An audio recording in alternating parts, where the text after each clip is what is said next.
Ibu mertuaku mendorongku dari kursi terbaik. "Minggir, kursi ini hanya untuk keluarga terhormat. Pergi kau dari sini." Mereka menertawakanku tanpa rasa bersalah. Tapi pagi harinya ku buat mereka semua histeris. Sebelum mulai, yuk absen dulu di kolom komentar. Dari kota mana saja? Sobat Kisah? Jangan lupa like dan subscribe ya. Dukunganmu membuat channel ini terus berkembang dan bisa menyajikan cerita yang lebih seru. Terima kasih. Namaku Hamidah. Aku tidak pernah pandai memperkenalkan diri dengan lantang. Sebab hidup sejak lama mengajarkanku bahwa suara pelan seringkali lebih aman daripada suara yang terlalu jujur. Aku adalah seorang istri, seorang menantu, dan dalam banyak kesempatan, aku hanyalah bayangan yang lewat tanpa benar-benar dilihat. Aku menikah bukan karena cinta yang menggelegar, bukan pula karena ambisi mengubah nasib. Pernikahanku adalah keputusan yang kuambil dengan kepala tertunduk dan harapan sederhana. Hidup tenang, saling menghargai, dan tidak saling melukai.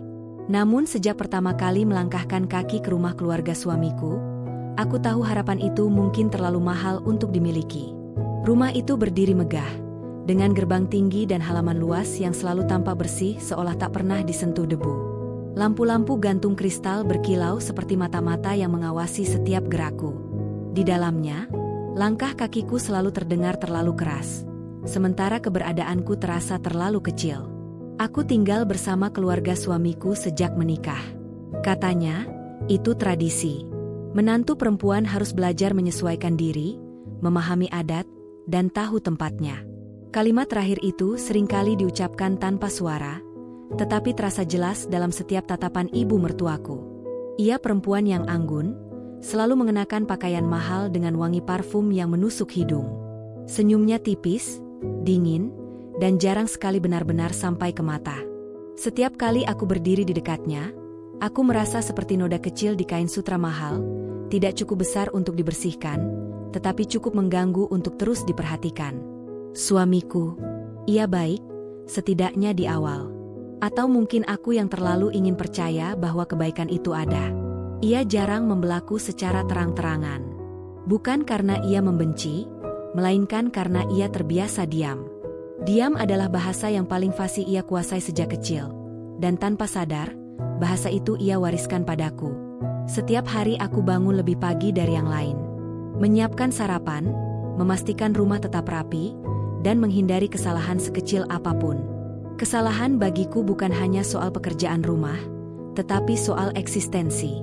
Cara aku duduk, cara aku berbicara, bahkan cara aku bernapas, seolah selalu dinilai. Aku sering bertanya pada diri sendiri, di mana letak salahku? Apakah karena aku tidak berasal dari keluarga berada? Ataukah karena aku tidak pandai memamerkan sesuatu? Atau mungkin, hanya karena aku terlalu sederhana untuk dianggap pantas berada di sana? Di rumah itu, ada satu kebiasaan yang selalu membuat dadaku mengeras. Makan malam keluarga. Meja panjang dari kayu mahal selalu dipenuhi hidangan yang bahkan namanya pun kadang tak ku kenal. Sendok dan garpu tersusun rapi, gelas kristal berkilau, dan kursi-kursi empuk berlapis kain tebal berwarna gelap. Namun dari semua kursi itu, ada satu yang selalu menjadi milikku. Kursi paling ujung. Dekat dengan dapur, jauh dari pusat percakapan. Tidak pernah ada yang secara langsung menyuruhku duduk di sana. Tidak ada aturan tertulis. Tapi setiap kali aku mencoba duduk sedikit lebih dekat ke tengah, selalu ada tatapan yang membuat kakiku berhenti melangkah. Tatapan yang berkata tanpa kata, "Itu bukan tempatmu." Aku belajar menerima posisi itu. Belajar tersenyum saat mereka tertawa.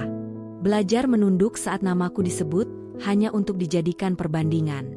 Belajar diam saat ibu mertua memuji menantu lain sambil melirikku sekilas, cukup untuk membuatku merasa semakin kecil. Kadang aku ingin bertanya, apakah keberadaanku benar-benar dibutuhkan di meja itu? Atau aku hanya pelengkap, sekadar formalitas agar keluarga itu terlihat utuh dari luar? Aku sering makan dengan pelan, bukan karena ingin menjaga etika, tetapi karena takut. Takut menjatuhkan sendok, takut salah mengambil hidangan, takut menjadi bahan pembicaraan setelah makan malam usai. Setiap gigitan terasa seperti ujian, dan setiap tarikan napas terasa seperti kesalahan yang harus dihindari. Malam itu, aku duduk seperti biasa. Kursi ujung. Punggung tegak, tangan terlipat rapi di pangkuan. Aku mengenakan gaun sederhana berwarna lembut. Tidak mahal, tidak mencolok.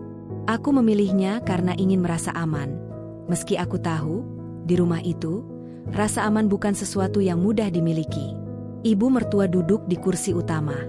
Suaranya menguasai ruangan, tawanya renyah, dan setiap ucapannya selalu mendapat respons. Aku memperhatikannya dari jauh, mencoba membaca suasana, mencoba memastikan tidak ada gerakanku yang salah. Saat itu, aku belum tahu bahwa kursi ujung yang kududuki akan menjadi saksi awal dari sesuatu yang jauh lebih menyakitkan daripada sekadar rasa tidak dianggap. Aku belum tahu bahwa malam itu akan menjadi garis pembatas antara perempuan yang selalu menunduk dan perempuan yang kelak dipaksa bangkit, meski dengan luka yang dalam. Aku hanya tahu satu hal. Di meja makan yang penuh kemewahan itu, aku adalah orang paling lapar, bukan oleh makanan, melainkan oleh penghargaan yang tak pernah kudapatkan. Dan tanpa kusadari, tatapan ibu mertua malam itu berbeda. Lebih tajam, lebih lama. Seolah ia sedang menunggu sesuatu, atau seseorang, untuk jatuh. Sejak sore itu, ada perasaan aneh yang terus menempel di dadaku. Bukan sakit, bukan juga takut yang jelas bentuknya, melainkan sesuatu yang membuat napasku terasa lebih pendek dari biasanya. Seolah rumah itu sendiri sedang menahan udara dariku. Aku berdiri di dapur, mengaduk sup perlahan. Uap hangat naik ke wajahku, tapi tak mampu menghangatkan perasaanku. Beberapa asisten rumah tangga lalu lalang dengan langkah cepat, memastikan setiap hidangan tersaji sempurna. Di rumah ini, kesempurnaan adalah kewajiban, bukan pilihan. Ibu mau semua disajikan tepat waktu, kata salah satu dari mereka, setengah berbisik, seolah dinding pun bisa mendengar. Aku mengangguk pelan. Selalu begitu. Aku selalu mengangguk. Ketika semuanya hampir siap, aku kembali ke kamar untuk berganti pakaian. Di depan cermin, aku memandang diriku sendiri lebih lama dari biasanya. Wajahku tampak lelah, meski aku belum melakukan apapun yang berat. Mataku menyimpan sesuatu yang tak bisa kusembunyikan, bahkan dengan senyum paling rapi sekalipun. Aku menarik napas dalam-dalam. Ini hanya makan malam, kataku dalam hati. Lewati saja seperti biasanya. Namun entah mengapa, langkah kakiku terasa lebih berat saat berjalan menuju ruang makan. Lampu gantung besar sudah menyala, memantulkan cahaya ke permukaan meja panjang yang berkilap. Kursi-kursi tersusun rapi, dan seperti biasa, kursi ujung itu menungguku. Aku duduk tanpa diminta. Satu persatu anggota keluarga datang. Mereka berbincang ringan, tertawa kecil, saling menyela dengan akrab. Aku ada di sana, tetapi terasa seperti tidak termasuk. Ketika aku mencoba tersenyum pada salah satu saudara ipar, senyum itu hanya dibalas sepersekian detik sebelum pandangannya beralih ke orang lain. Ibu mertua masuk terakhir. Semua langsung berdiri. Aku ikut berdiri, menunduk sopan. Ibu, ucapku pelan. Ia hanya mengangguk tipis, bahkan tidak benar-benar menatapku. Ia duduk di kursi utama, lalu melirik sekeliling seolah memastikan semua berada di posisi yang tepat. Ketika pandangannya sampai padaku, matanya menyipit sedikit. Kau duduk di situ lagi, katanya, datar. Aku membeku sesaat. Iya, Bu, jawabku, masih berdiri. Ia menghela napas kecil, lalu melambaikan tangan seolah itu bukan hal penting. Sudahlah, mulai saja makannya. Aku duduk kembali, dengan dada yang terasa semakin sempit. Makan malam dimulai. Piring-piring berpindah, sendok dan garpu berdenting, dan obrolan mengalir di antara mereka. Topik tentang bisnis, tentang relasi, tentang rencana-rencana besar. Aku tidak ikut berbicara, bukan karena tidak mau, tetapi karena aku tahu, suaraku tidak dibutuhkan. Anak-anak zaman sekarang memang harus pintar memilih pasangan, kata ibu mertua tiba-tiba, sambil memotong daging di piringnya. Salah pilih, bisa jadi beban seumur hidup. Beberapa orang tertawa kecil. Aku menunduk, pura-pura fokus pada makananku. Untungnya, lanjutnya, keluarga ini punya standar. Nama baik tidak bisa diserahkan pada sembarang orang. Aku bisa merasakan panas merambat ke wajahku. Tanganku sedikit gemetar saat memegang sendok. Aku tahu kalimat itu tidak ditujukan langsung padaku, tetapi aku juga tahu, aku adalah sasaran yang paling mudah. Salah satu ipar perempuan tersenyum tipis. Benar, Bu. Lingkungan membentuk seseorang. Aku menelan ludah. Rasanya pahit. Suamiku duduk di seberang, tetapi ia tidak menatapku. Pandangannya tertuju pada piringnya sendiri. Diamnya terasa lebih menusuk daripada kata-kata ibu mertua. Aku ingin berbicara. Sekali saja. Ingin mengatakan bahwa aku juga berusaha, bahwa aku juga manusia. Namun lidahku terasa berat. Seolah setiap kata akan berubah menjadi kesalahan baru. Ibu mertua lalu melirik ke arahku lagi. Kali ini lebih lama. Hamidah, panggilnya. Aku tersentak. Iya, Bu. Kau sudah berapa lama di keluarga ini? Tanyanya, dengan nada yang terdengar ramah, tetapi matanya tidak tersenyum. Sudah beberapa waktu, Bu, jawabku hati-hati. Gumamnya. Tapi rasanya kau belum benar-benar memahami bagaimana seharusnya bersikap. Aku terdiam. Cara dudukmu, lanjutnya, cara berbicaramu, terlalu biasa. Kata itu jatuh seperti palu. Biasa. Ruangan terasa sunyi sejenak. Semua mata tertuju padaku, menunggu reaksiku. Aku merasa seperti berdiri di tengah panggung, tanpa naskah, tanpa pelindung. Saya akan belajar, Bu, kataku akhirnya, suara nyaris tak terdengar. Ibu mertua tersenyum kecil. Senyum yang membuat bulu kuduku berdiri. Belajar itu baik, tapi jangan sampai terlambat. Tawa kembali pecah, lebih keras dari sebelumnya. Aku ikut tersenyum, meski dadaku terasa seperti diremas.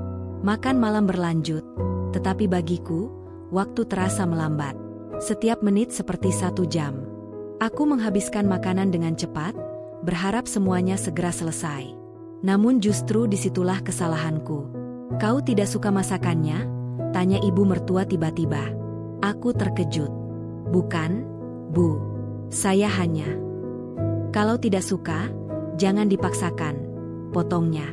Di rumah ini, kita terbiasa dengan standar tinggi. Aku mengangguk lagi. Selalu mengangguk. Saat aku hendak meletakkan sendok, kursiku sedikit bergeser. Aku refleks mencoba menyeimbangkan tubuhku, tetapi ibu mertua berdiri tepat di sampingku. Tangannya menyentuh sandaran kursiku. Tidak keras, tidak kasar, tetapi cukup untuk membuat posisiku goyah. Duduk yang benar, katanya dingin. Beberapa orang tertawa, mengira itu hanya teguran ringan. Aku berusaha tersenyum, tetapi jantungku berdetak terlalu cepat. Ada sesuatu dalam tatapannya yang membuatku merasa terancam. Aku kembali duduk tegak, menahan gemetar di kaki. Aku tidak tahu saat itu bahwa ketegangan ini belum mencapai puncaknya. Aku tidak tahu bahwa meja makan ini belum selesai menunjukkan wajah aslinya. Yang aku tahu hanyalah satu hal.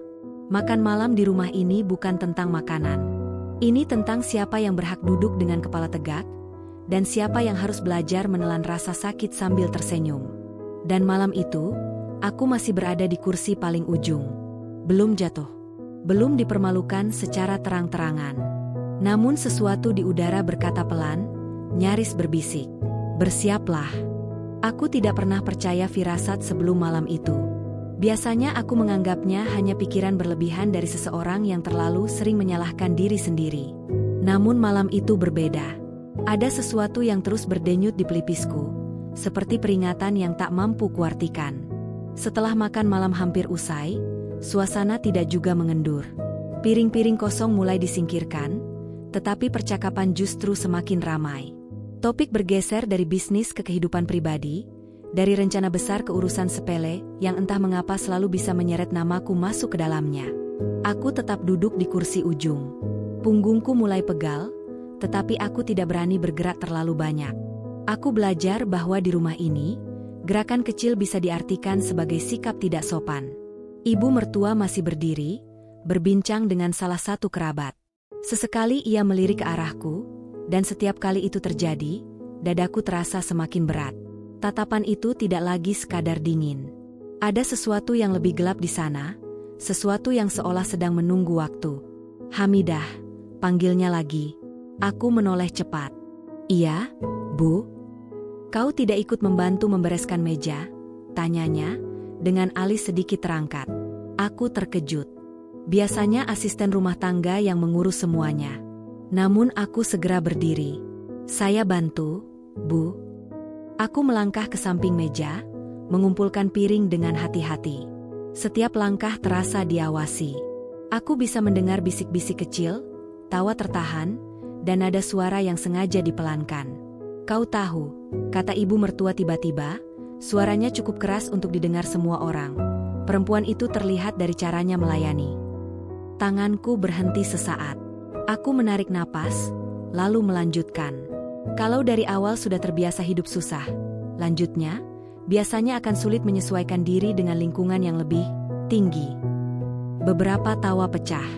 Kali ini tidak ditahan. Aku merasakan wajahku panas, telingaku berdenging. Aku ingin pergi ke dapur dan tidak kembali. Namun kakiku terasa kaku, seolah lantai menahanku di tempat. Aku meletakkan piring terakhir, lalu kembali ke kursiku. Aku duduk perlahan, memastikan tidak ada suara yang mengganggu. Aku ingin menghilang, tetapi kursi itu seakan menahanku, memaksaku tetap terlihat. Ibu mertua berjalan mendekat. Sepatunya berdenting pelan di lantai marmer. Setiap langkahnya terasa seperti hitungan mundur. Kau kelihatan tegang, katanya, berdiri tepat di sampingku. Kenapa? Ada yang salah? Aku menggeleng. Tidak, Bu. Ia tersenyum. Senyum yang tidak pernah benar-benar berarti kebaikan. Jangan terlalu sensitif. Di keluarga ini, kami terbiasa jujur. Jujur. Kata itu terdengar ironis. Ia lalu menyentuh sandaran kursiku. Tangannya dingin. Aku menahan napas. Aku berharap ia hanya akan pergi setelah itu, seperti sebelumnya. Namun kali ini, tangannya tidak segera menjauh. Kau tahu tempatmu, bukan? Katanya pelan, hampir berbisik, tetapi cukup keras untuk membuatku mendengarnya dengan jelas. Aku tidak sempat menjawab. Dalam satu gerakan cepat, tidak kasar, tetapi penuh niat, ia mendorong sandaran kursiku ke belakang. Tubuhku kehilangan keseimbangan. Segalanya terjadi terlalu cepat untuk dicegah, terlalu lambat untuk dilupakan. Aku terjatuh. Kursi terbalik. Suara benturan terdengar keras, memecah ruangan. Punggungku menghantam lantai dingin, dan napasku terhempas keluar dari paru-paru. Untuk sesaat, aku tidak bisa bernapas. Pandanganku berkunang, telingaku berdenging. Lalu, tawa. Tawa yang pecah tanpa ragu. Tawa yang tidak mencoba disembunyikan. Tawa yang terasa lebih menyakitkan daripada jatuh itu sendiri. Aku berusaha bangkit, tetapi tubuhku gemetar. Tanganku menekan lantai, lututku terasa lemas. Tidak ada satupun yang langsung menolong. Mereka menonton. Beberapa dengan ekspresi terkejut palsu, sebagian dengan senyum yang gagal disembunyikan. Ya ampun, kata ibu mertua, dengan nada datar. Hati-hati dong. Duduk saja tidak bisa. Tawa kembali pecah, lebih keras. Aku akhirnya berhasil duduk. Punggungku bersandar ke kursi yang terbalik. Napasku masih terengah. Dadaku terasa sakit, bukan hanya karena benturan, tetapi karena sesuatu yang lebih dalam, lebih menghancurkan. Aku menoleh ke arah suamiku. Ia berdiri. Diam. Matanya bertemu denganku sesaat, lalu berpaling. Saat itu, ada sesuatu yang runtuh di dalam diriku. Sesuatu yang selama ini masih kupertahankan dengan susah payah. Harapan bahwa aku tidak sendirian. Aku bangkit perlahan, mengabaikan rasa nyeri di punggung. Tanganku gemetar saat aku merapikan gaun. Tidak ada yang meminta maaf. Tidak ada yang menahan. Seolah kejatuhanku hanyalah hiburan singkat di tengah malam mereka. Aku ke kamar, kataku pelan. Tidak ada yang menjawab. Tidak ada yang peduli. Aku berjalan menjauh, langkahku terasa kosong. Di dalam dadaku, ada rasa yang tidak bisa lagi kusebut sedih. Itu lebih seperti kehampaan yang menelan segalanya. Di kamar, aku menutup pintu dan bersandar di sana. Kakiku akhirnya menyerah. Aku duduk di lantai, memeluk lutut, dan untuk pertama kalinya sejak menikah, air mataku jatuh tanpa bisa kutahan. Bukan karena sakit di tubuhku, bukan karena tawa mereka, tetapi karena aku sadar, di rumah itu, Aku benar-benar sendirian. Aku tidak tahu berapa lama aku duduk di sana. Waktu terasa tidak penting. Yang aku tahu hanyalah satu hal, malam itu telah mengubah sesuatu dalam diriku. Aku belum tahu apa bentuknya, tetapi aku bisa merasakannya tumbuh perlahan, seperti bara kecil di balik abu. Aku masih Hamidah yang pendiam. Masih Hamidah yang duduk di kursi paling ujung. Namun setelah malam itu, aku tidak lagi sama. Dan mereka belum tahu apa yang akan terjadi setelahnya. Malam itu tidak benar-benar gelap, tetapi rasanya lebih pekat daripada malam manapun yang pernah kulewati. Lampu kamar menyala redup, memantulkan bayanganku di dinding. Bayangan seorang perempuan yang duduk memeluk lutut, dengan mata sembab dan napas yang belum sepenuhnya kembali teratur. Punggungku masih terasa nyeri. Setiap kali aku bergerak sedikit saja, rasa sakit itu menyebar seperti pengingat kasar atas apa yang baru saja terjadi. Namun rasa sakit di tubuhku tidak seberapa dibandingkan dengan yang mengendap di dada. Yang satu bisa sembuh dengan waktu, yang lain entah harus bagaimana. Aku tidak menangis keras. Air mataku jatuh perlahan, hampir malu-malu, seolah bahkan kesedihan pun takut membuat suara di rumah itu. Aku menutup mulut dengan tangan, bukan karena ingin menahan tangis, tetapi karena takut ada orang yang mendengar dan menganggapnya sebagai kelemahan baru untuk ditertawakan. Di balik pintu kamar, rumah itu tetap hidup. Aku masih bisa mendengar tawa samar, suara gelas beradu, dan percakapan yang kembali normal seolah tidak ada apa-apa yang terjadi. Seolah kejatuhanku hanyalah jeda singkat dalam hiburan mereka. Aku bersandar lebih dalam ke dinding. Dingin, keras, seperti hati mereka. Aku bertanya pada diriku sendiri, apakah aku terlalu berlebihan? Apakah aku seharusnya bangkit lebih cepat? Tertawa bersama mereka, menganggap semuanya hanya candaan. Mungkin jika aku lebih kuat, lebih pandai menyesuaikan diri, aku tidak akan merasa sehancur ini. Namun pikiran itu segera kutepis. Tidak ada candaan dalam dorongan itu. Tidak ada kehangatan dalam tawa mereka. Yang ada hanyalah niat, dan aku merasakannya dengan jelas. Pintu kamar terbuka pelan. Aku menoleh, jantungku berdebar. Suamiku berdiri di ambang pintu. Wajahnya terlihat lelah, tetapi bukan lelah karena marah atau bersalah. Lebih seperti lelah karena ingin menghindari sesuatu. Ia masuk dan menutup pintu di belakangnya. Kami terdiam cukup lama. Aku berharap ia akan mendekat, menanyakan keadaanku, atau setidaknya mengatakan bahwa apa yang terjadi tadi tidak pantas. Namun ia hanya berdiri. "Kau tidak apa-apa?" tanyanya akhirnya. Pertanyaan itu terdengar kosong.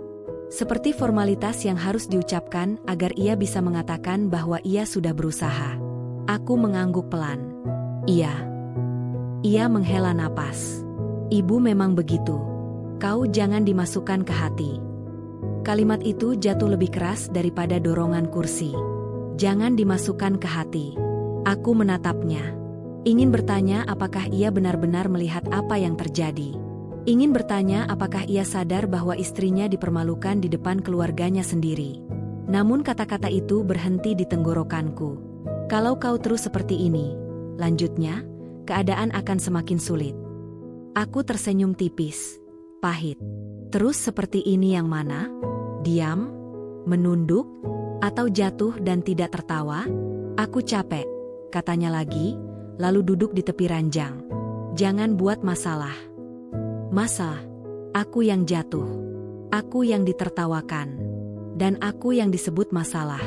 Aku memalingkan wajah, tidak ingin ia melihat air mata yang kembali menggenang. Ia diam beberapa saat, lalu berdiri lagi. "Istirahatlah," ucapnya singkat, sebelum akhirnya keluar dari kamar. Pintu tertutup. Sunyi kembali menyergap. Saat itu, aku merasa benar-benar kosong. Tidak ada marah yang meledak, tidak ada teriakan yang ingin keluar. Hanya kehampaan yang luas dan menelan segalanya. Aku menyadari sesuatu dengan jelas malam itu. Aku tidak bisa lagi berharap pada siapapun di rumah ini untuk melindungiku. Aku bangkit perlahan dan berjalan ke kamar mandi. Cermin besar menyambutku. Aku berdiri di depannya, menatap wajah sendiri. Ada bekas merah samar di lenganku, dan mataku tampak lebih tua dari usiaku. "Kau pantas diperlakukan lebih baik," bisikku pelan pada bayangan itu. Kalimat itu terasa asing di lidahku. Selama ini, aku jarang berpikir tentang apa yang pantas kudapatkan. Aku lebih sering berpikir tentang apa yang harus kuterima. Aku mencuci wajah, membiarkan air dingin mengalir, berharap bisa membawa pergi sebagian beban. Namun ketika aku menatap diriku lagi, beban itu masih ada. Hanya saja, kini ia terasa berbeda. Tidak lagi sepenuhnya melumpuhkan. Aku kembali ke kamar dan berbaring, menatap langit-langit. Bayangan lampu membentuk pola aneh, bergerak perlahan seiring pikiranku. Ingatanku melayang ke masa lalu, ke hari-hari sebelum aku berada di rumah ini. Aku teringat diriku yang dulu. Perempuan yang mungkin tidak memiliki banyak, tetapi tahu bagaimana berdiri dengan kakinya sendiri. Perempuan yang tidak pernah merasa kecil, hanya karena tidak duduk di meja mewah. Aku bertanya, kapan aku mulai mengecilkan diriku sendiri? Air mataku kembali jatuh, tetapi kali ini berbeda. Tidak lagi sekadar sedih. Ada rasa kehilangan, bukan pada orang lain, tetapi pada diriku sendiri. Aku kehilangan keberanian, kehilangan suara, kehilangan keyakinan bahwa aku berharga. Namun di balik semua itu, ada sesuatu yang mulai bergerak. Sangat kecil, hampir tak terasa, tetapi ada. Sebuah kesadaran bahwa diamku selama ini tidak membuat siapapun berhenti menyakitiku. Malam itu, aku tidak tidur nyenyak. Setiap kali mataku terpejam, aku melihat kembali kursi terbalik, mendengar tawa, dan merasakan lantai dingin di punggungku. Namun di sela-sela mimpi buruk itu, ada satu pikiran yang terus muncul. Aku tidak bisa selamanya berada di kursi paling ujung. Entah bagaimana caranya, suatu hari aku harus bangkit dari sana. Ketika fajar mulai menyelinap melalui celah tirai, aku terjaga. Tubuhku lelah, tetapi pikiranku justru terasa lebih jernih. Aku duduk di tepi ranjang, memandang kamar yang terasa asing meski sudah lama kutempati. Hari baru akan dimulai. Dan aku tahu, setelah malam itu, hari-hariku tidak akan lagi sama. Aku masih belum tahu apa yang akan terjadi. Aku belum tahu bahwa pagi itu akan membawa kejutan yang jauh lebih besar dari sekadar luka batin. Aku hanya tahu satu hal, sesuatu telah retak, dan dari retakan itu, cahaya kecil mulai masuk, perlahan, menyakitkan, tetapi nyata. Dan tanpa kusadari, aku sedang berdiri di ambang perubahan yang tidak pernah kubayangkan sebelumnya. Aku terbangun bukan karena mimpi buruk, melainkan karena kesunyian yang terasa aneh. Rumah itu biasanya tidak pernah benar-benar sunyi. Selalu ada suara langkah, pintu dibuka, atau percakapan lirih yang terdengar dari kejauhan. Namun pagi itu, kesunyian seperti selimut tebal yang menekan dadaku. Aku menatap langit-langit kamar beberapa saat, mencoba mengingat di mana aku berada. Rasa nyeri di punggungku langsung menjawab pertanyaan itu. Ingatan tentang malam sebelumnya datang tanpa diundang, menyusup perlahan, lalu menetap dengan kejam. Aku duduk perlahan. Tubuhku terasa kaku, seolah semalaman aku tidak benar-benar beristirahat. Tanganku meraba sisi ranjang, mencari ponsel yang biasanya kusiapkan di sana. Ketika layar menyala, mataku menyipit, mengira aku masih setengah bermimpi. Deretan notifikasi memenuhi layar. Nama yang sama muncul berulang-ulang. Nomor yang sama. Pesan suara. Panggilan tak terjawab. Aku menghitungnya dengan napas tertahan. 1, 2, 3. Jumlahnya terus bertambah. 57 panggilan tak terjawab. Dadaku mendadak terasa kosong. Bukan karena senang, bukan pula karena takut yang jelas. Lebih seperti kebingungan yang menusuk. Panggilan-panggilan itu datang dari orang-orang yang semalam bahkan tidak menoleh ketika aku jatuh. Tanganku gemetar saat menggulir layar. Ada pesan singkat, sebagian terpotong karena panjang. Angkat teleponmu. Hamidah, ini penting. Kami perlu bicara. Tolong hubungi segera. Tidak ada satupun pesan yang menanyakan keadaanku. Tidak ada satupun kata maaf. Hanya permintaan. Nada panik. Desakan. Aku meletakkan ponsel di pangkuan, mencoba menenangkan napas. Ada sesuatu yang tidak beres. Aku bisa merasakannya. Jika semalam mereka tertawa, mengapa pagi ini mereka mengejarku dengan panggilan tanpa henti? Aku bangkit dari ranjang dan berjalan ke jendela. Tirai tipis membiarkan cahaya pagi masuk. Halaman rumah terlihat lengang. Tidak ada aktivitas seperti biasanya. Bahkan suara mesin atau langkah asisten rumah tangga pun tidak terdengar. Ada ketegangan di udara. Ketegangan yang belum pernah kurasakan sebelumnya. Aku keluar kamar dengan langkah pelan. Lorong panjang terasa lebih dingin dari biasanya. Setiap langkah kakiku menggema, seolah rumah itu sedang mendengarkan. Aku turun ke ruang keluarga. Kosong. Tidak ada siapapun. Meja makan masih rapi, tetapi terasa asing. Kursi yang semalam terbalik kini sudah berada di tempatnya, seolah tidak pernah terjadi apa-apa. Aku berhenti sejenak di sana, menatap kursi ujung yang selalu menjadi milikku. Ada perasaan aneh melihatnya. Bukan sedih. Lebih seperti jarak. Ponselku kembali bergetar. Kali ini panggilan masuk. Nama ibu mertua muncul di layar. Aku menatapnya lama. Jantungku berdetak lebih cepat, tetapi bukan karena takut. Ada sesuatu yang berubah dalam diriku, meski aku belum sepenuhnya menyadarinya. Aku tidak mengangkatnya. Panggilan terputus. Beberapa detik kemudian, masuk lagi. Dan lagi. Aku menarik napas panjang, lalu akhirnya menjawab. Halo, ucapku pelan. Hamidah, suara di seberang terdengar berbeda. Tidak dingin. Tidak tajam. Ada getar yang samar, hampir tidak bisa disembunyikan. Kau di mana? Aku di rumah, jawabku jujur. Aku maksud, di kamarmu? Tanyanya cepat. Iya. Ada jeda singkat. Lalu, jangan kemana-mana. Kita perlu bicara. Kita. Bukan aku. Bukan ibu. Sekarang? Tanyaku.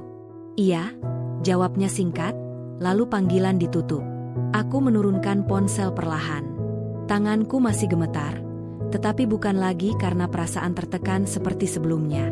Kali ini, gemetar itu bercampur dengan rasa penasaran yang tajam. Beberapa menit kemudian, suara langkah terdengar tergesa di lorong. Tidak seperti biasanya. Tidak tenang. Tidak berwibawa. Pintu ruang keluarga terbuka. Ibu mertua masuk, diikuti beberapa anggota keluarga lain. Wajah-wajah itu berbeda. Tidak ada senyum. Tidak ada tawa. Mata mereka tampak lelah, cemas, dan takut. Aku berdiri di dekat meja makan. Tidak duduk. Entah mengapa, aku tidak ingin duduk di kursi ujung itu lagi, setidaknya pagi ini. Ibu mertua menghampiriku. Langkahnya tidak lagi mantap seperti semalam. Ia berhenti di depanku, menatapku seolah sedang menimbang sesuatu. Kau sudah lihat panggilan kami? Tanyanya. Iya. Jawabku singkat. Kau kenapa tidak langsung mengangkatnya? Nada suaranya hampir terdengar menuduh, tetapi terlalu lemah untuk benar-benar menusuk. Aku baru bangun, kataku. Ia mengangguk cepat, lalu menoleh ke arah yang lain. Kita duduk saja, katanya. Aku tidak bergerak. Mereka duduk. Aku tetap berdiri. Posisi itu terasa janggal, tetapi untuk pertama kalinya, aku tidak buru-buru mengubahnya. Hamidah, kata salah satu ipar, suaranya dibuat lembut, terlalu lembut. Kami sedang menghadapi masalah. Masalah, kata itu kembali muncul, tetapi kali ini, arahnya berbeda. Masalah apa? Tanyaku. Mereka saling berpandangan. Ibu mertua menghela napas panjang, lalu berkata, keadaan sedang tidak baik. Tidak baik. Kalimat yang terlalu sederhana untuk nada panik yang terasa di ruangan itu. Ada hal-hal yang perlu dibicarakan, lanjutnya, dan kami butuh kau tenang. Aku hampir tertawa. Tenang. Setelah semua yang terjadi, aku menatap wajah-wajah di hadapanku. Orang-orang yang semalam tertawa saat aku jatuh. Orang-orang yang tidak bergerak ketika aku kesakitan. Kini mereka menatapku dengan harap yang tak disembunyikan. Apa hubungannya denganku? Tanyaku akhirnya. Pertanyaan itu membuat ruangan hening. Tidak ada yang langsung menjawab. Ibu mertua menunduk sesaat, lalu kembali menatapku. Kau keluarga, katanya pelan. Kata itu terasa asing. Keluarga. Aku tidak menjawab. Aku menunggu. Dan di dalam dadaku, untuk pertama kalinya sejak menikah, ada perasaan yang pelan-pelan tumbuh. Bukan bahagia. Bukan puas. Melainkan kesadaran bahwa sesuatu yang besar sedang bergerak di balik semua ini. Aku belum tahu apa bentuknya. Aku belum tahu sejauh apa dampaknya. Namun aku tahu satu hal dengan pasti. 57 panggilan itu bukan tentang aku yang jatuh semalam. Itu tentang mereka yang sedang jatuh sekarang. Ruangan itu terasa berbeda pagi itu. Bukan hanya karena wajah-wajah tegang yang duduk mengelilingi meja, tetapi karena ada sesuatu yang hilang dari mereka. Kepercayaan diri, keangkuhan, aura orang-orang yang terbiasa merasa aman. Aku masih berdiri. Tidak ada yang menyuruhku duduk, dan aku tidak menawarkannya pada diriku sendiri. Ada jarak tak kasat mata antara kami, dan untuk pertama kalinya, jarak itu tidak sepenuhnya merugikanku. Ibu mertua membuka pembicaraan. Suaranya berusaha terdengar tegas, tetapi getar halus di ujung kalimatnya sulit disembunyikan.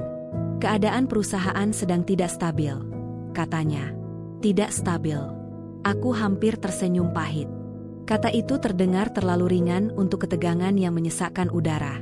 Tidak stabil seperti apa? Tanyaku. Beberapa pasang mata langsung menatapku. Seolah mereka tidak terbiasa mendengar pertanyaan dariku. Biasanya aku hanya mengangguk. Biasanya aku hanya menerima. Kami sedang mengalami tekanan. Lanjutnya, memilih kata dengan sangat hati-hati. Ada masalah arus dana. Masalah arus dana. Aku menunggu. Aku tahu kalimat itu belum selesai. Salah satu ipar laki-laki menyela, suaranya lebih cepat, lebih gugup. Beberapa kerja sama dibatalkan. Pembayaran tertunda.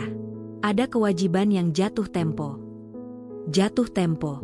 Kata itu menggaung di kepalaku. Aku melangkah sedikit lebih dekat ke meja.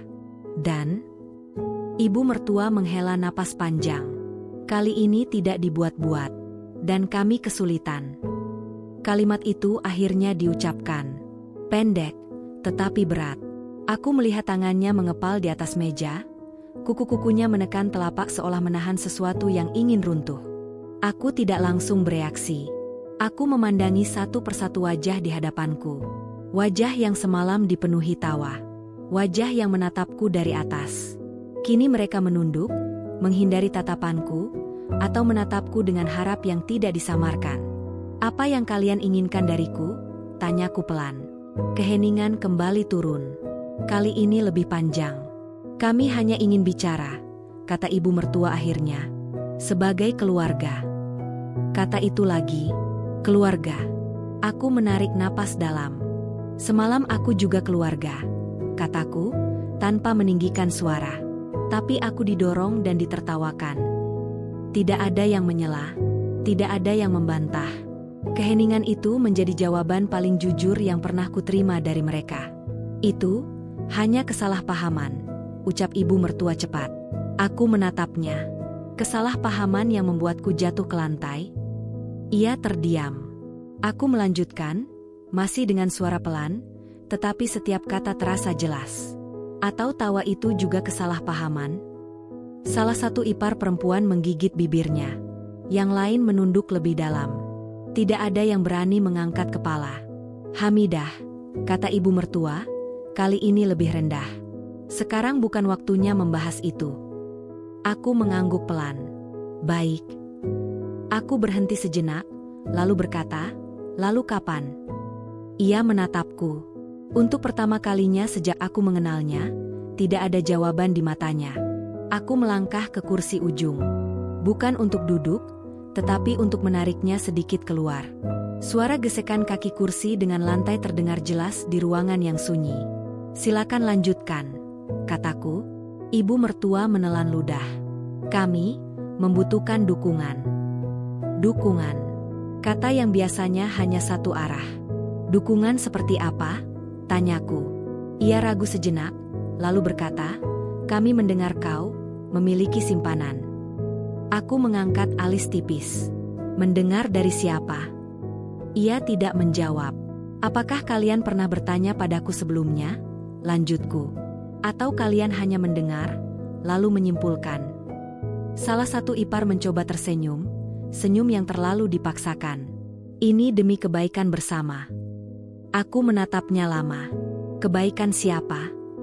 Ruangan kembali hening. Aku bisa mendengar detak jam dinding. Setiap detiknya terasa seperti pengingat bahwa waktu mereka tidak banyak. Ada kewajiban besar yang harus diselesaikan, kata ibu mertua akhirnya. Jika tidak, semuanya akan runtuh. Aku mengangguk. Termasuk nama baik. Ia menutup mata sejenak. Termasuk segalanya. Aku memalingkan pandanganku ke jendela. Cahaya pagi masuk dengan tenang, kontras dengan kegelisahan di dalam ruangan. Aku teringat bagaimana selama ini mereka menjaga citra, bagaimana segala sesuatu harus terlihat sempurna dari luar, meski di dalamnya retak. Kau tahu, kataku perlahan, masih membelakangi mereka, selama ini aku selalu berusaha menyesuaikan diri. Aku diam karena kupikir itu akan membuat segalanya lebih mudah. Aku berbalik. Ternyata diamku hanya membuat kalian merasa bebas melakukan apa saja. Tidak ada yang membantah. Ibu mertua berdiri. Gerakannya tidak seanggun biasanya. Apa yang kau inginkan? Tanyanya. Pertanyaan itu membuatku terdiam. Aku sendiri belum sepenuhnya tahu jawabannya. Aku hanya tahu, untuk pertama kalinya, aku tidak lagi berada di posisi paling lemah. Aku ingin kejelasan. Jawabku akhirnya. Aku ingin tahu seberapa besar masalah ini. Ia menarik kursi dan duduk kembali. Lebih besar dari yang terlihat. Utang? Tanyaku. Ia mengangguk. Banyak. Dan aset? Tanyaku lagi. Ia terdiam lebih lama. Sebagian sudah dijaminkan.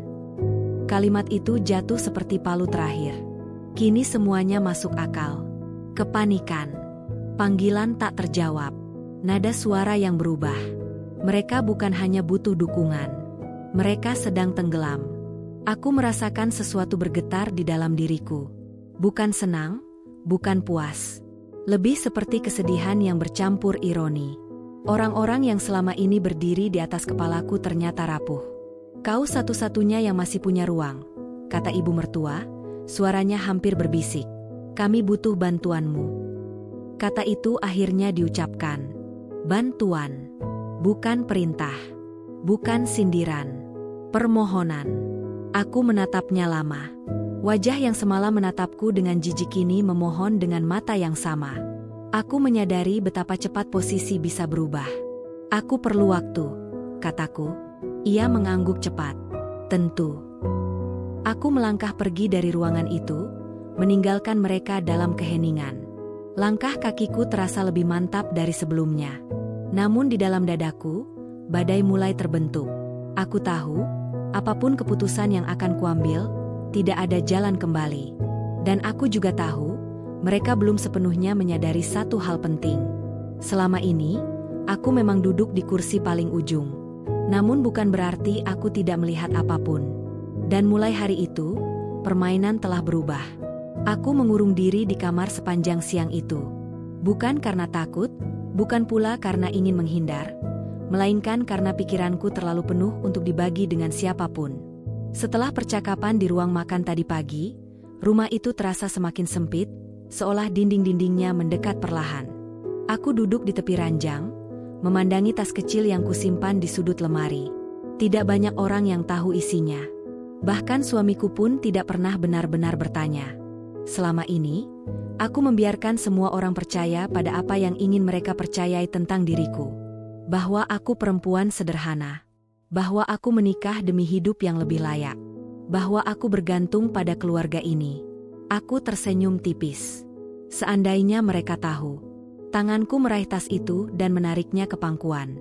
Aku membukanya perlahan, seolah takut suara resleting terlalu keras dan membangunkan masa lalu yang selama ini kutidurkan dengan sengaja. Di dalamnya, ada beberapa dokumen yang mulai menguning di bagian tepi, tetapi masih terawat rapi. Aku menyentuhnya satu persatu. Ada perasaan asing setiap kali aku membuka tas ini. Campuran antara bangga, sedih, dan lelah. Aku teringat diriku yang dulu. Sebelum aku menjadi menantu. Sebelum aku duduk di kursi paling ujung. Aku dibesarkan dalam keluarga yang tidak banyak bicara, tetapi mengajarkanku satu hal dengan keras. Jangan pernah menggantungkan hidupmu pada belas kasihan orang lain. Ayahku bukan orang kaya, tetapi ia pekerja keras. Ibuku tidak berpendidikan tinggi, tetapi ia tajam membaca keadaan. Perempuan harus punya pegangan, kata ibuku suatu malam, ketika kami duduk di lantai rumah sederhana. Bukan untuk sombong, tapi agar tidak diinjak. Aku mengingat kata-kata itu dengan jelas. Aku membawanya kemanapun aku pergi, bahkan ketika aku memilih diam di rumah ini. Diamku bukan karena aku lupa, melainkan karena aku memilih menunggu. Menunggu waktu yang tepat. Atau mungkin, menunggu diriku sendiri cukup kuat. Aku menutup tas itu kembali dan meletakkannya di samping ranjang. Aku berdiri dan berjalan ke jendela. Dari sana, aku bisa melihat halaman luas yang selalu dibanggakan keluarga ini. Rumput hijau, pohon-pohon tertata rapi, dan air mancur kecil di tengahnya. Kemewahan yang selama ini mereka jadikan identitas. Ponselku bergetar di tangan. Pesan masuk dari suamiku. Kita perlu bicara. Aku membaca kalimat itu berulang kali. Nada pesannya singkat, seperti biasa. Tidak ada penjelasan, tidak ada permintaan maaf. Aku menutup ponsel tanpa membalasnya. Tidak lama kemudian, pintu kamarku diketuk. Aku tahu siapa di baliknya. Hamidah, suara suamiku terdengar pelan. Boleh masuk?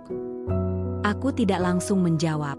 Aku membiarkannya menunggu beberapa detik, sesuatu yang tidak pernah kulakukan sebelumnya. Lalu, masuk. Ia membuka pintu dan melangkah masuk. Wajahnya terlihat kusut. Matanya merah, entah karena kurang tidur atau karena tekanan yang akhirnya ia rasakan sendiri. Kau kenapa menghindari semua orang? Tanyanya. Aku menatapnya. Aku tidak menghindar. Aku hanya diam. Ia menghela napas. Keadaan sedang sulit. Aku mengangguk. Aku tahu. Kau tahu dari siapa? Tanyanya cepat. Dari mereka, jawabku. Dan dari caramu bicara. Ia terdiam. Ia duduk di kursi dekat meja rias, menunduk sambil menyandarkan siku di lututnya. Posisi itu membuatnya terlihat lebih kecil dari biasanya. Ibu bilang kau punya simpanan, katanya akhirnya. Itu benar? Aku tidak langsung menjawab. Aku berjalan ke arah tas kecil itu dan membukanya di hadapannya. Aku mengeluarkan beberapa dokumen dan meletakkannya di atas meja. Ia menatapnya, bingung. Ini apa? Baca, kataku. Ia mengambil salah satu dokumen. Alisnya berkerut saat membaca, lalu matanya membesar perlahan. Ia mengambil lembaran lain, lalu yang berikutnya.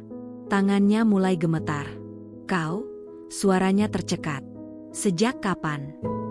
Sejak sebelum aku menikah, jawabku tenang.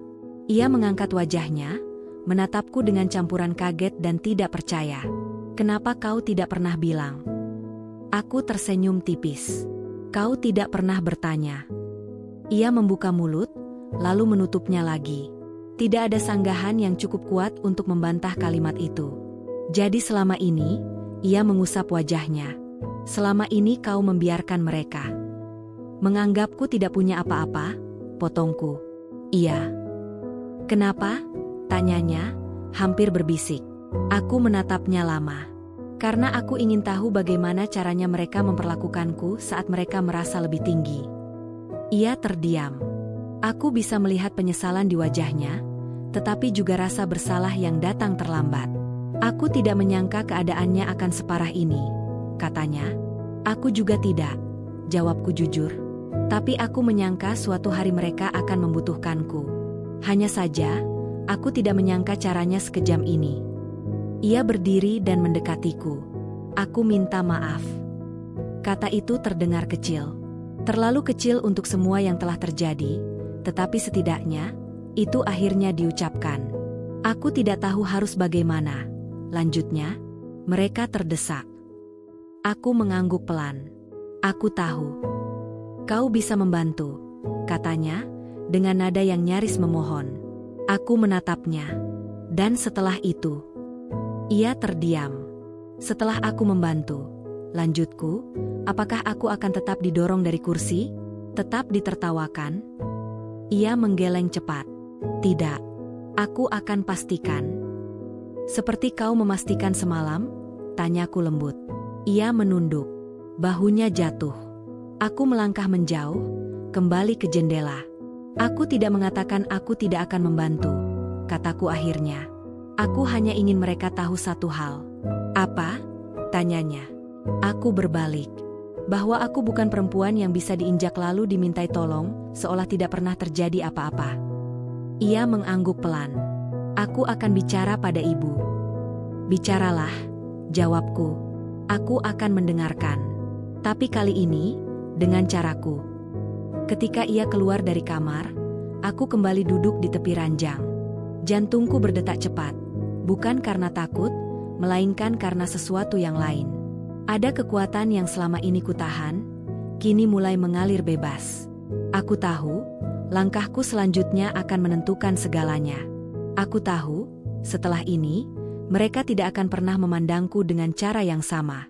Dan entah mengapa, untuk pertama kalinya, pikiran itu tidak membuatku gentar. Justru membuatku berdiri lebih tegak. Karena perempuan yang selama ini mereka remehkan, akhirnya memilih untuk terlihat.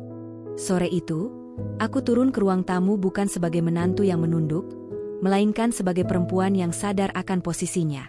Langkah kakiku terdengar lebih jelas di lantai marmer, dan untuk pertama kalinya, aku tidak berusaha meredamnya. Mereka sudah menungguku. Ibu mertua duduk di sofa utama, punggungnya tidak setegak biasanya. Di sekelilingnya, anggota keluarga lain duduk dengan jarak yang lebih rapat dari biasa, seolah kedekatan fisik bisa memberi mereka rasa aman. Ketika aku masuk, semua pandangan langsung tertuju padaku. Tidak ada senyum. Tidak ada basa-basi. Aku berdiri di hadapan mereka. "Kalian ingin bicara?" kataku. Ibu mertua mengangguk. "Duduklah." Aku melirik sofa di ujung. Kursi yang biasanya disiapkan untukku. Aku tersenyum tipis, lalu memilih berdiri lebih lama. "Silakan bicara," ulangku. Ia menarik napas dalam. Keadaan semakin memburuk. Aku menunggu. Beberapa pihak mulai menekan. Lanjutnya. "Waktu kami tidak banyak." Tekanan. Kata itu kini beralih tangan. "Dan?" tanyaku. Ia menautkan jari-jarinya. "Kami membutuhkan keputusanmu." Keputusan. Kini semua jelas. Mereka tidak lagi sekadar meminta. Mereka menunggu jawabanku. "Bantuan seperti apa?" tanyaku, meski aku sudah tahu arahnya. "Dana," jawabnya singkat, "untuk menutup kewajiban mendesak." Aku mengangguk pelan. "Jumlahnya?" Ia menyebutkan angka yang membuat beberapa orang di ruangan itu menahan napas. Angka yang besar. Angka yang bisa mengubah hidup banyak orang. Angka yang, jika tidak berhati-hati, juga bisa menghancurkan. Aku tidak bereaksi. Tidak terkejut. Tidak tersenyum. Aku hanya berdiri, memproses. "Kau sanggup?" tanyanya, kali ini dengan nada yang hampir memohon. Aku menatap wajahnya lama. Wajah yang semalam memandangku dari atas. Wajah yang tidak ragu mendorong kursiku. Kini penuh harap. "Aku sanggup," jawabku jujur. Beberapa orang langsung menghela napas lega. Ada yang nyaris tersenyum. "Tapi," lanjutku, "semua napas kembali tertahan. Tapi bantuan tidak datang tanpa kejelasan," kataku. "Dan tidak datang dengan caramu semalam." Ruangan menjadi sunyi. Bahkan jam dinding seolah berhenti berdetak. Ibu mertua menegakkan punggungnya sedikit. "Apa maksudmu?" "Maksudku sederhana," jawabku tenang. "Aku tidak akan membantu jika aku tetap diperlakukan seperti beban." Salah satu ipar mencoba menyela. "Hamidah, ini bukan waktunya." "Aku tahu ini waktunya apa," potongku pelan. "Ini waktunya jujur." Aku melangkah lebih dekat. "Aku ingin kalian mendengar aku, bukan sebagai menantu, bukan sebagai perempuan yang duduk di ujung meja, tapi sebagai manusia." Ibu mertua mengatupkan bibirnya. "Kau menuntut terlalu banyak." Aku tersenyum tipis. "Aku hanya menuntut apa yang seharusnya kudapatkan sejak awal." "Penghormatan," katanya dingin. "Iya," jawabku. "Dan pengakuan." Ia berdiri. "Kami membesarkan keluarga ini dengan keras." "Aku juga dibesarkan dengan keras," balasku. "Bedanya, aku tidak menggunakannya untuk merendahkan orang lain." Kalimat itu menggantung di udara, berat dan tajam. Aku bisa melihat emosi berkecamuk di wajahnya. Marah, malu, takut. Semua bercampur. "Apa yang kau inginkan?" Tanyanya lagi, kali ini tanpa nada tinggi. Aku menarik napas panjang. Inilah titiknya. Inilah persimpangan yang sejak tadi membayang di pikiranku. Aku ingin permintaan maaf, kataku, bukan yang dibisikkan, bukan yang setengah hati. Aku ingin kalian mengaku, di hadapanku, bahwa apa yang kalian lakukan semalam salah. Beberapa orang tampak terkejut. Ada yang menggeleng pelan. Ada yang menatap ibu mertua, menunggu reaksinya. Dan, tanyanya. Dan aku ingin posisi yang jelas. Lanjutku. Aku tidak akan lagi duduk di ujung. Tidak secara harfiah, tidak juga secara batin. Ruangan kembali hening. Ibu mertua menatapku lama. Aku bisa melihat pergulatan di wajahnya. Harga diri yang bertahun-tahun dibangun kini berhadapan dengan kehancuran yang nyata. Aku tidak terbiasa meminta maaf, katanya akhirnya. Aku mengangguk. Aku juga tidak terbiasa didorong. Kalimat itu memecah pertahanan terakhirnya. Bahunya turun. Nafasnya terdengar berat. Aku salah, ucapnya pelan. Satu kalimat. Pendek. Namun rasanya seperti gempa kecil di dalam dadaku. Ia menatapku. Apa yang kulakukan semalam tidak pantas. Tidak ada tawa. Tidak ada pembelaan. Kau dipermalukan. Lanjutnya, suaranya bergetar tipis. Dan itu salah. Aku menahan napas. Dadaku terasa sesak, tetapi bukan karena sakit. Karena sesuatu yang selama ini terkunci, kini perlahan terbuka. Terima kasih, kataku pelan. Ia mengangguk. Jika itu syaratmu. Aku menatap sekeliling. Ini bukan syarat. Ini batas. Aku melangkah mundur sedikit. Aku akan membantu, kataku akhirnya, tapi dengan satu hal lagi. Semua mata kembali padaku. Setelah ini, lanjutku, tidak ada lagi perlakuan seolah aku berutang pada keluarga ini. Bantuan ini bukan untuk dibayar dengan rasa terima kasih palsu, melainkan dengan perubahan nyata. Ibu mertua mengangguk perlahan. Baik. Aku merasakan kelelahan menjalar ke seluruh tubuhku. Emosi yang kutahan sejak semalam kini mulai turun, menyisakan rasa hampa yang aneh. Aku tidak merasa menang. Aku tidak merasa kalah. Aku hanya merasa selesai. Ketika aku berbalik untuk pergi, ibu mertua memanggil namaku. Hamidah. Aku menoleh. Apapun keputusanmu setelah ini, katanya, aku harap kau tidak melakukannya dengan dendam. Aku tersenyum kecil. Aku tidak ingin membalas.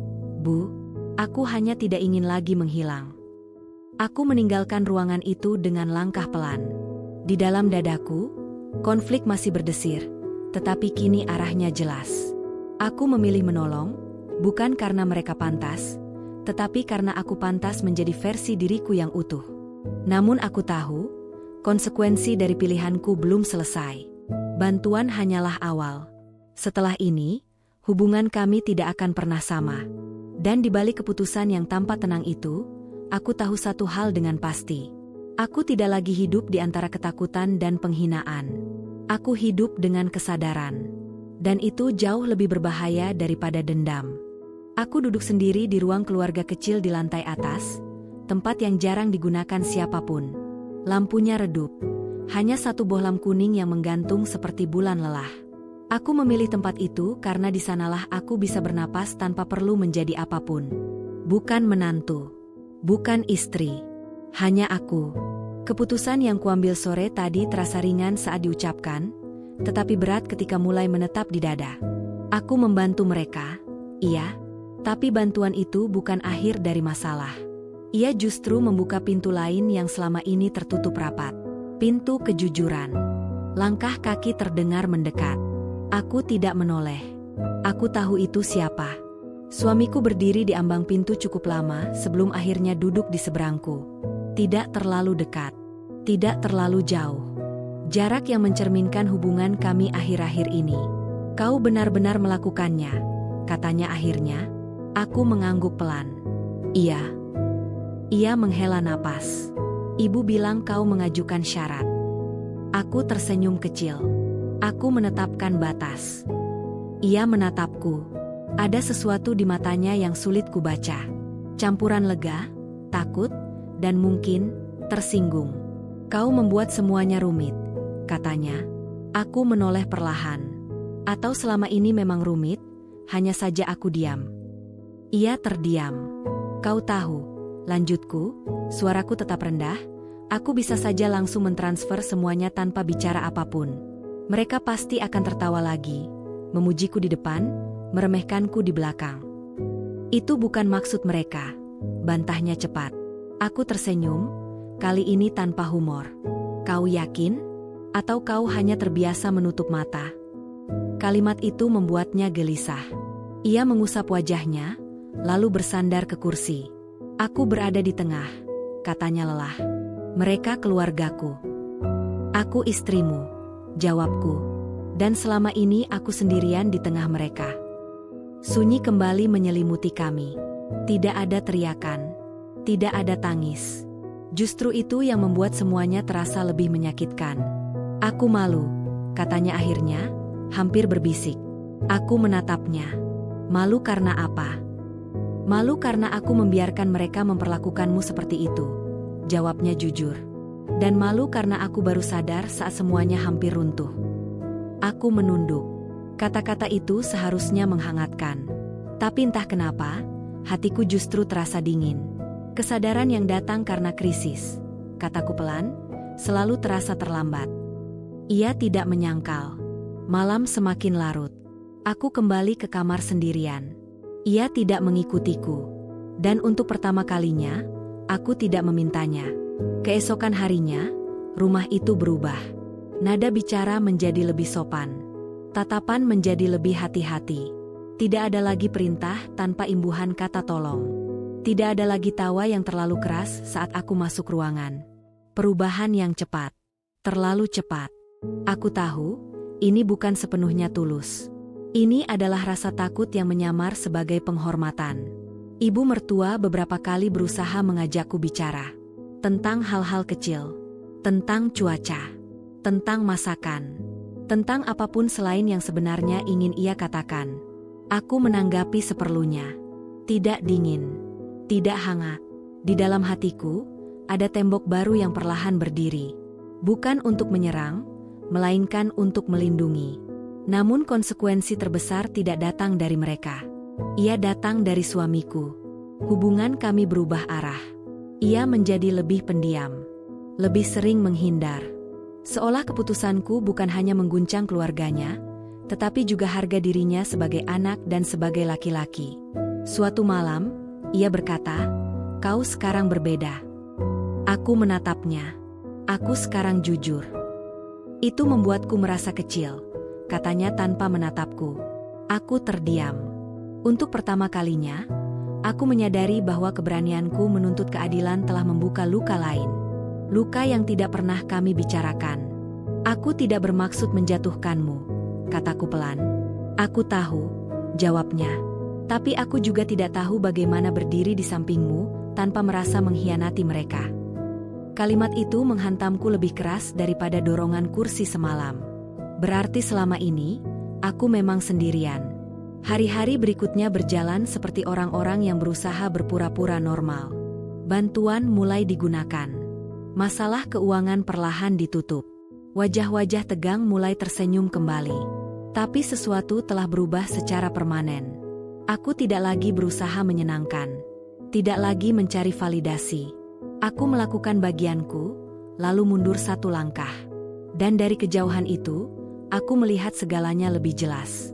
Aku melihat keluarga yang selama ini bertahan bukan karena cinta, tetapi karena kepentingan. Aku melihat pernikahan yang berjalan bukan karena kebersamaan, melainkan kebiasaan. Dan aku melihat diriku sendiri, berdiri di persimpangan yang belum sepenuhnya kupahami.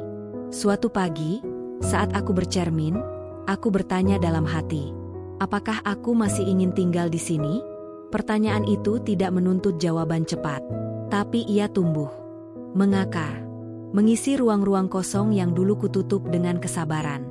Aku tahu satu hal pasti, bantuan yang kuberikan menyelamatkan mereka dari kehancuran finansial.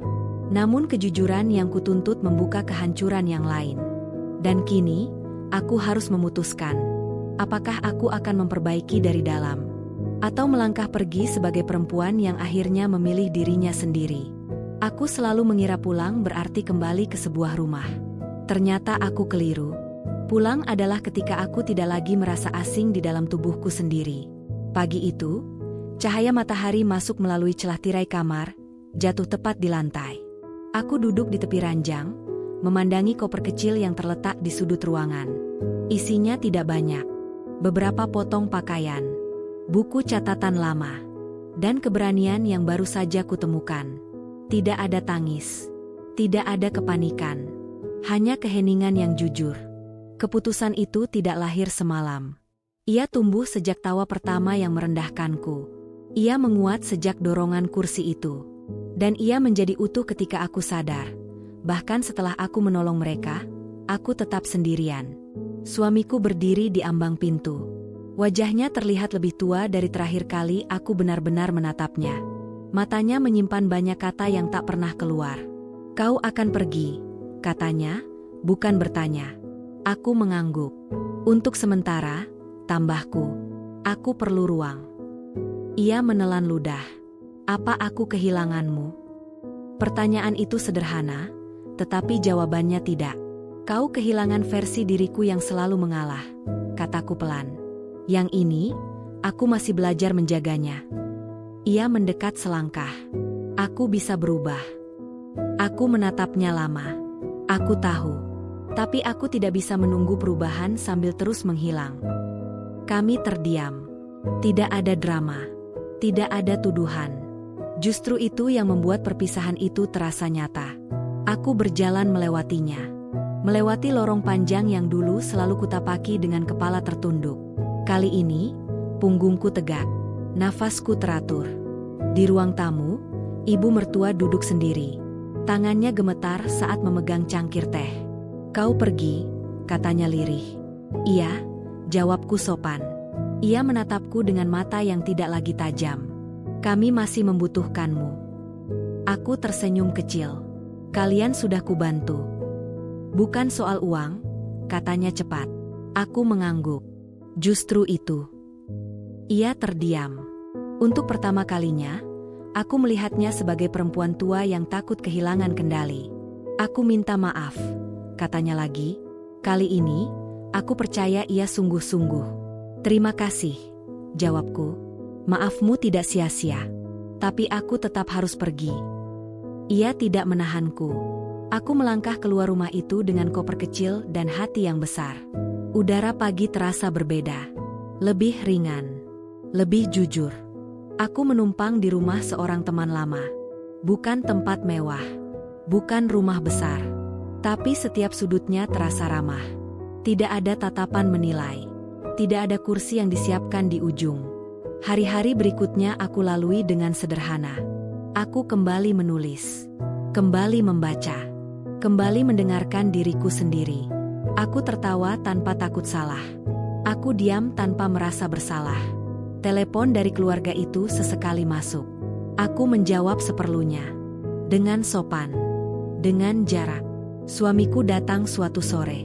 Kami duduk berhadapan, seperti dua orang yang baru belajar berbicara jujur. "Aku mengerti sekarang," katanya. "Kau tidak meninggalkan keluarga. Kau menyelamatkan dirimu." Aku tersenyum. "Kau boleh kembali kapanpun," katanya. Aku menatap keluar jendela. Aku tidak pergi untuk kembali. Aku pergi untuk menemukan. Ia mengangguk. Tidak memaksa. Malam itu, aku menulis di buku catatanku. Aku bukan perempuan yang lemah karena memilih bertahan. Aku juga bukan perempuan egois karena memilih pergi. Aku hanya perempuan yang akhirnya berhenti meminta izin untuk hidup. Aku tidak tahu apa yang akan terjadi esok hari. Apakah aku akan kembali? Apakah kami akan berjalan bersama lagi? Atau apakah jalanku akan benar-benar berbeda? Namun satu hal kini pasti. Aku tidak lagi duduk di ujung meja siapapun. Aku duduk di pusat hidupku sendiri. Dan di sanalah aku akhirnya pulang. Tama.